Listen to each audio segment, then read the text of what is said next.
অনেকেই মনে করতেছেন জিও এইও চলে এসেছে এবং এসইও ইজ ডেড, বাট না, এসইও মরে যায় না। আপনি শুধু বিষয়টা বুঝে নিন ঠিকভাবে।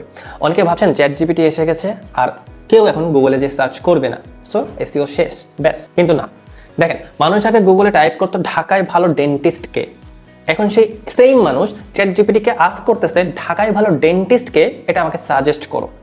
প্রশ্নটা কিন্তু সেমই আছে এবং খোঁজার প্যাটার্নটাও কিন্তু সেম, কিওয়ার্ডটাও সেম, শুধু জায়গাটা বদলেছে আর সেটা হলো প্ল্যাটফর্ম। আগে মানুষ গুগলে সার্চ করতো, এখন মানুষ চ্যাট জিপিটিতে সার্চ করতেছে, তাহলে কাজটাও কিন্তু সেমই থাকলো। আর যেহেতু কাজটা সেম, সেক্ষেত্রে প্রিন্সিপালটাও সেম। যেখানে মানুষ কোনো কিছু সার্চ করতেছে সেখানেই আপনার বিজনেসটাকে থাকতে হবে। আর এই যে প্রসেসটা, এই প্রসেসটাকে বলা হয় এইও বা অ্যান্সার ইঞ্জিন অপটিমাইজেশন। মানুষের সার্চ করা বন্ধ হবে না, যতদিন মানুষ কিছু জানতে চাইবে ততদিনই এই সার্চ থাকবে। আপনি বিশ্বাস করেন আর নাই করেন, এতে আমার কিছু আসে যায় না, আমি শুধু বললাম আর কি।